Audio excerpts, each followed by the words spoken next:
The history of St Peter's Collegiate Church, Wolverhampton. St Peter's Collegiate Church is built of red sandstone and it stands on an elevated site in the centre of Wolverhampton. I have ancestors connected with this church from at least the early 18th century. Much of the church building is perpendicular in style and dates from the 15th century. The church has been central to the development of the town, much of which belonged to the Dean. Unfortunately, it has often suffered from absent officials and corruption over time, and it has also been in political and legal difficulties. Up until the 18th century, it was the only church in Wolverhampton, and its control extended far beyond the town itself. St Peter's is an Anglo-Saxon foundation. In 994, Lady Wolfram gave lands given to her by King Ethelred II to the Church of St Mary at Heantoun. So Wolfram plus Heantoun gives us Wolverhampton. Lady Wolfram is believed to have been the granddaughter of King Ethelred I and Queen Ethelfled, who was herself the daughter of King Alfred the Great. A statue of Wolfram by Charles Wheeler now stands outside the west end of the church. The church was to be run by a college of canons. The term college here means a body of people with a shared purpose. In this case, this was a community of secular priests responsible for pastoral care. The church was originally dedicated to St Mary. Following the Norman conquest, the church was granted to Sampson, a royal chaplain, who rented out its lands and gave the church to Worcester Cathedral Priory. At some stage, a 14-foot high stone column, carved in the 9th century with birds, animals and acanthus, was brought to the church and erected by the south porch. It may have originally been a column from the Roman city of Veroconium and was probably erected as a preaching cross or memorial. The carvings have deteriorated, but a cast made in 1877 can be seen in the Victoria and Albert Museum. During King Stephen's reign, the church experienced several changes of control, but by the 1150s things had settled down. It was constituted with a dean and prebendaries and newly dedicated to St Peter. The future Henry II, who you see here, issued a charter in which he described the church at Wolverhampton as my chapel, restored all its privileges from the time of Henry I, and recognised it as free from secular taxation. When he came to the throne in 1154, he then issued another charter, recognising the right of the canons to hold a manorial court. Through these processes, the king asserted a special relationship with the church at Wolverhampton and recognised it as a royal chapel. In the early 13th century, the Tower Crossing, which is the oldest surviving part of the church, was constructed. It was also at this time, though, that the college was dissolved because of corruption. Plans were made to replace it with a Cistercian monastery. These came to nothing, though. The college was restored and recognised as Lord of the Manor of Wolverhampton. In 1258, the rights to hold a weekly market and an annual fair on the feast of St Peter and St Paul were granted. 5 years later, the autonomy of the burgesses was recognised. Burgesses were the merchants or craftsmen who owned property in burghs, who were allowed to trade in burghs free of charge. Then in 1280, the Archbishop of Canterbury was turned away at the doors of the church, which meant that its independence from his control was formally recognised. This stone in the churchyard was apparently used to seal bargains by shaking hands through the hole in the stone. Much of the church was rebuilt and extended in the 14th century in what is known as the Decorated style. The chapel of Our Lady at St George was probably built in the middle of that century, at about the same time as Edward III ordered an inspection of the college because of notorious abuses. The college survived again though. In 1385, a special lay body, the Wardens of the Light, was founded to tender light in honour of St Peter.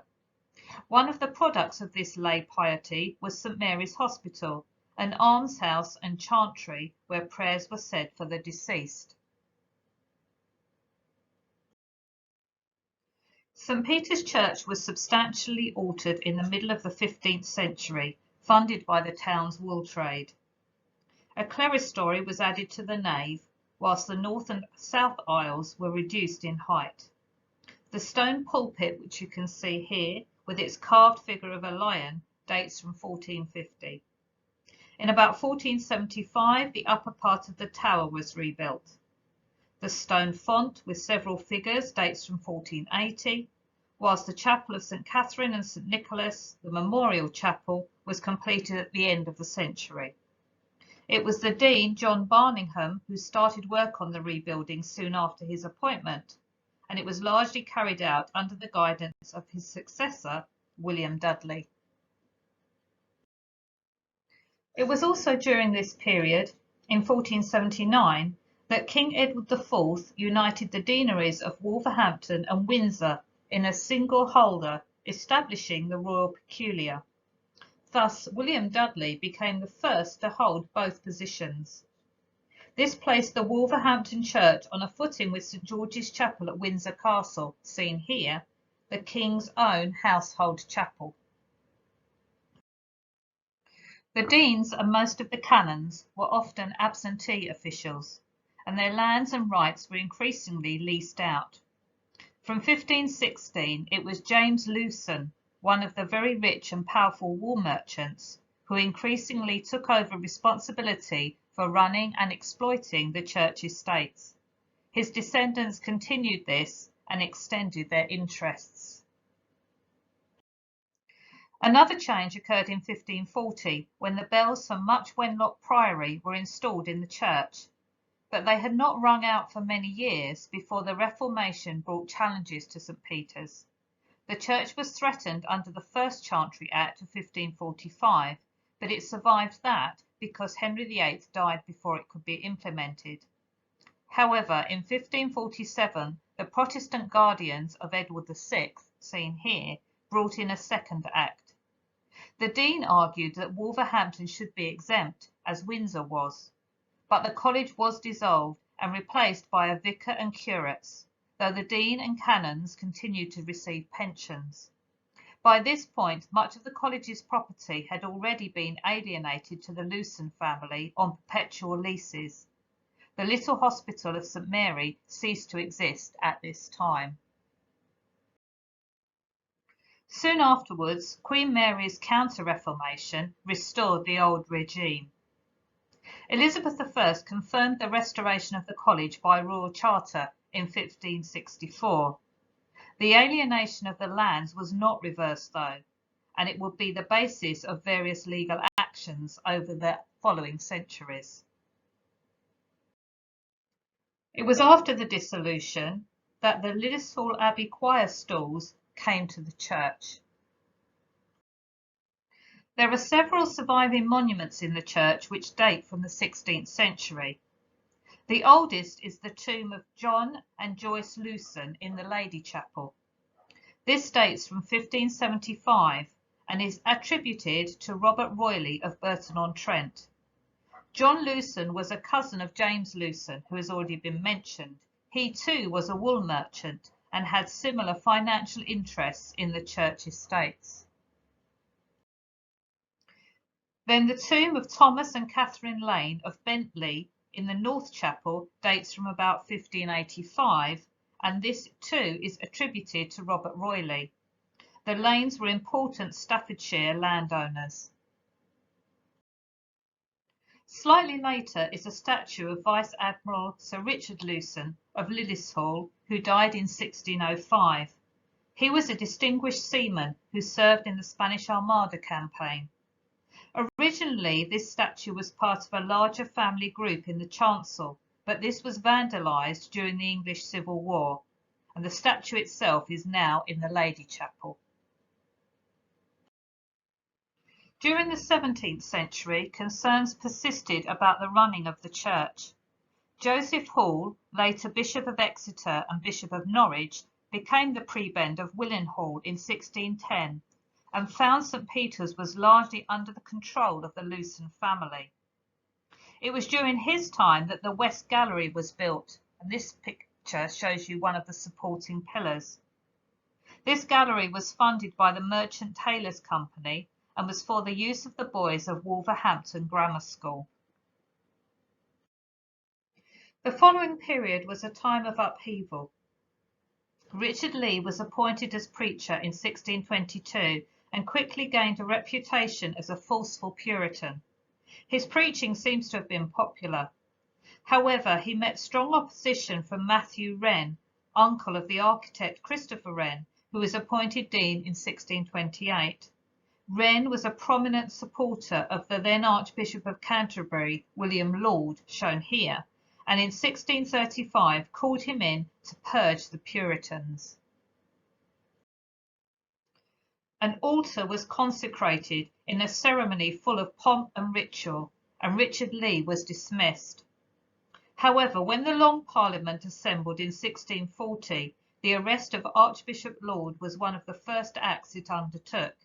He was tried for treason in 1644, and the events at Wolverhampton formed an important part of the case against him. Although the trial itself came to an inconclusive end, Laud was later executed. The Civil War itself impacted on the church building. It was considerably damaged by parliamentary soldiers in 1642. Then in the following year, Royalist soldiers under Colonel Thomas Lewson, who was the lessee of the church lands, attacked the chapter house and all its records were destroyed. Richard Lee returned to St Peter's as minister in 1646, and there is a weathercock that survives from this period. Then in April 1649, Parliament abolished the offices of dean, canon, prebend and others belonging to any cathedral or collegiate church. Thus St Peter's became a parish church with Puritan incumbents. The prebendal lands were still leased to Colonel Lewson, who by then had fled to Bordeaux. As he was regarded as a royalist delinquent, the lands were sequestrated by Parliament. The proceeds were earmarked for the support of the clergy. However, the Colonel's wife, Frances Lewson, who claimed to be a parliamentarian, successfully campaigned for funds for the maintenance for herself and her children. Creditors also made claims on the estate. After the Restoration, you can see Charles II here, the college was restored. Soon afterwards, it began legal proceedings to recover its property from the Lewsons. In 1667, it lost the first of these cases. It tried again in 1705 when Lewson sold his Wolverhampton estates to the Earl of Bradford, though again it was unsuccessful. The town of Wolverhampton and those towns to the east began growing rapidly in the early 18th century as manufacturing developed. The increasing population of Wolverhampton was a challenge, and it also led to social problems as housing became overcrowded, with the supply not keeping up with the demand. The increased population meant that new chapels of ease were built at Wednesfield, Willenhall and Bilston. Bilston had challenged the dean's appointment of its clergy in the 1730s and decided to build its own chapel. Then in 1755, a chapel of ease in Wolverhampton itself was authorised by a private Act of Parliament. St John's Church, shown here, was quickly constructed in a neoclassical style in a square to the south of St Peter's. There were also increasing numbers of people who did not attend Anglican church services. There had been Protestant dissenters since the Civil War, but the preaching of Methodism led to a substantial increase in numbers. In 1761, John Wesley, shown here, preached at an inn yard in Wolverhampton. In the surrounding countryside, Catholic recusancy was strong, and as Catholic emancipation approached, a functioning Roman Catholic Church was established. Already distress in Ireland was bringing immigration, and soon a large working-class Irish Catholic community was concentrated to the north of St. Peter's in the slums of an area known as Caribbee Island. The 19th century saw more changes. In 1811, a special act was passed to reform St. Peter's Church itself. 3 posts were abolished and their income given to the curate. A fund was established from proceeds of mining on deanery land to further improve the curate's income. However, he was still heavily dependent on fees from the dependent chapels of ease, and this caused friction. Nevertheless, the curates generally did a good job. It was also at this time that the legal wrangle with the Lucens was abandoned. A new chapel of ease in the town was completed in 1830 and is shown here. This was another neoclassical building dedicated to St. George. This helped relieve the growing overcrowding in churches. In 1835, William Dalton, an evangelical Anglican clergyman from Ulster, who had married Sarah Marsh, the widow of a Bilston ironmaster, took up the living of St. Paul's, another chapel of ease on the southwestern edge of the town. He began a lifelong campaign to build more churches to serve the growing population. The radical Whig administration of the 1830s was determined to remedy a wide range of abuses, and this led to the establishment of elected municipal self-government for Wolverhampton in 1836. In 1847, St. Peter's Collegiate School was established adjacent to the church. Then in 1848, the Wolverhampton Church Act abolished the ancient college altogether. A rectory was established for St. Peter's, and John Dakin confirmed as the new rector. All the dependent chapels were turned into separate parish churches, each with its own vicar. John Dakin was succeeded by John Illis in 1860, and it was in that year that Henry Willis built the new organ, shown here. And during Illis's tenure, the chancel was also completely rebuilt in the decorated Gothic style as part of the extensive restoration of the church. By then, my ancestors had moved away from Wolverhampton. But the building, of course, remains. It is a busy and lively church with a particularly strong musical tradition. I hope you've enjoyed this introduction to the history of St. Peter's Collegiate Church, Wolverhampton.